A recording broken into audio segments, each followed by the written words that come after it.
வணக்கம் நண்பர்களே. நம் சமையல் அறையில் இன்னைக்கு வெண்டைக்காய் புளிக்குழம்பு எப்படி செய்கிறதுன்னு பார்க்க போகிறோம். வாங்க ரெசிபிக்குள்ளே போகலாம்.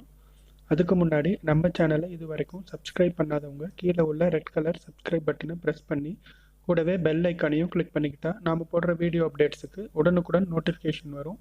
நீங்களும் எல்லா வீடியோஸையும் மிஸ் பண்ணாமல் பார்க்க முடியும். வெண்டைக்காய் புளிக்குழம்பு செய்ய தேவையான பொருட்களை 5 வெண்டைக்காய் சின்ன சின்ன பீஸாக கட் பண்ணி வச்சுருக்கேன். ஒரு மீடியம் சைஸ் தக்காளி சின்ன சின்ன பீஸாக சாப் பண்ணி வச்சுருக்கேன். 10 சின்ன வெங்காயம் சின்ன சின்ன பீஸாக கட் பண்ணி வச்சுருக்கேன். 3 பல்லு பூண்டு நீல வாக்கில் கட் பண்ணி வச்சுருக்கேன். இது கூட ஒரு பெரிய எலுமிச்சம்பழம் சைஸுக்கு புளி தண்ணியில் ஊற வச்சுருக்கேன். இதுலேருந்து நம்ம சாறு எடுத்து வச்சுக்கலாம். இது தவிர்த்து மசாலா அரைக்க தேவையான பொருட்கள்லாம் இந்த லிஸ்ட்டில் கொடுத்துருக்கு. வெண்டைக்காய் புளிக்குழம்பு செய்கிறதுக்கு நம்ம இப்போ ஒரு மசாலா செய்ய போகிறோம். அதுக்கு வானலியில் மீடியம் ஹீட்டில் நம்ம எண்ணெய் சேர்த்துக்கலாம். எண்ணெய் சூடாகி வந்ததும் இதில் 1 டேபிள் ஸ்பூன் அளவுக்கு மல்லி விதை சேர்த்துக்கலாம். மல்லி விதையை கிளறி விட்டுட்டே இருக்கணும்.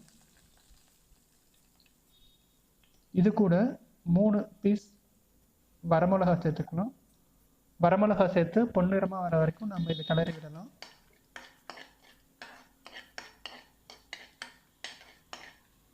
இது பொன்னிறமாக வந்ததும் இது கூட 1 கப் அளவுக்கு நம்ம தேங்காய் சேர்த்துக்கணும்.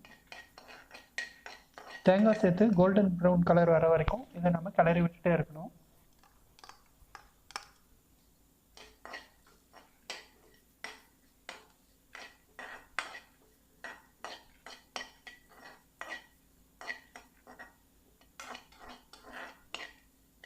இப்போ இது கலர் மாறி வந்துட்டு இருக்கு. இது நம்ம மிக்ஸி ஜாரில் எடுத்து அரைச்சிக்க போகிறோம்.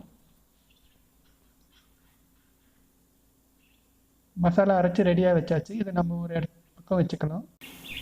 இப்போது வானலியில் 2 டேபிள் ஸ்பூன் அளவுக்கு எண்ணெய் சேர்த்துக்கலாம். எண்ணெய் சூடாகி வந்ததும் நம்ம இதில் கடுகு உளுத்தம்பருப்பு சேர்த்துக்கலாம்.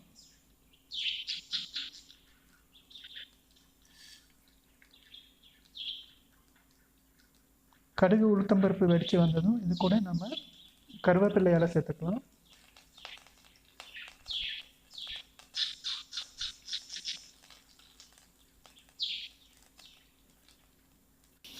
இது கூட 2 பீஸ் வரமிளகா சேர்த்துக்கலாம். கூடவே கட் பண்ணி வச்சுருந்த பூண்டு வெங்காயம் சேர்த்துக்கலாம்.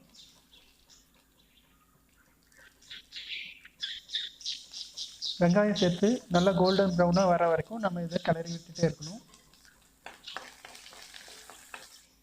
வெங்காயம் நல்லா இப்போ கலர் மாறிடுச்சு. இது கூட 1 கப் கட் பண்ணி வச்சுருந்த தக்காளி சேர்த்து நம்ம இதை கிளறி விட்டுட்டே இருக்கலாம். தக்காளி மசிஞ்சு வர வரைக்கும் இதை நம்ம குக் பண்ண போகிறோம்.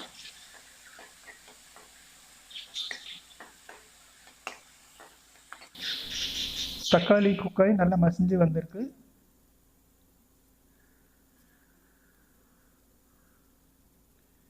இது கூட நம்ம இப்போ கட் பண்ணி வச்சிருந்த வெண்டைக்காவை சேர்த்துக்கலாம்.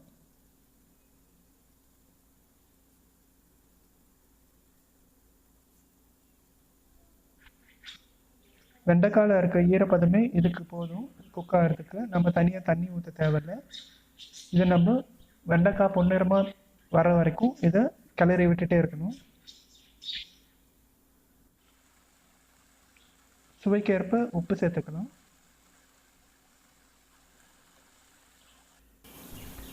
வெண்டைக்காய் நல்லா குக் ஆகி பச்சை வாசம் போகிற வரைக்கும் நம்ம இதை கிளறி விட்டுட்டே இருக்கலாம்.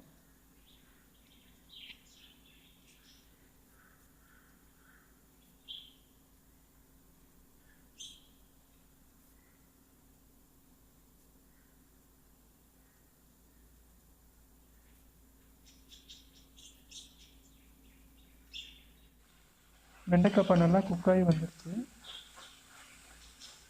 இது கூட நாம் எடுத்து வச்சிருந்த புளி தண்ணி சேர்த்துக்கலாம்.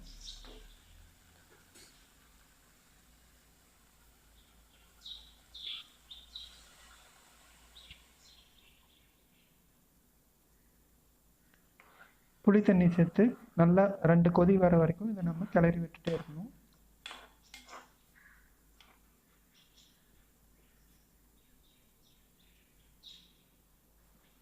இப்போது புளி தண்ணி சேர்த்து நல்லா கொதி வந்துருச்சு.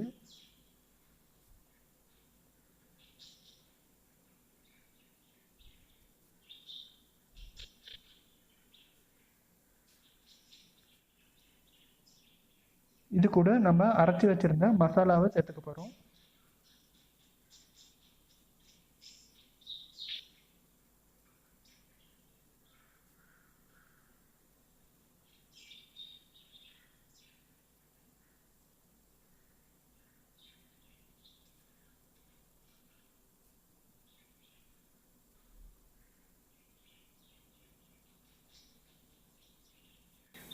மசாலா சேர்த்து இன்னும் ஒரு 5 நிமிஷத்துக்கு நம்ம இதை கொதிக்க விட போகிறோம்.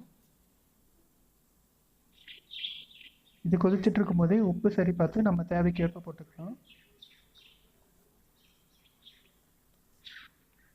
இதில் தண்ணியும் எண்ணெயும் பிரிஞ்சு வர்ற வரைக்கும் நம்ம இதை குக் பண்ண போகிறோம்.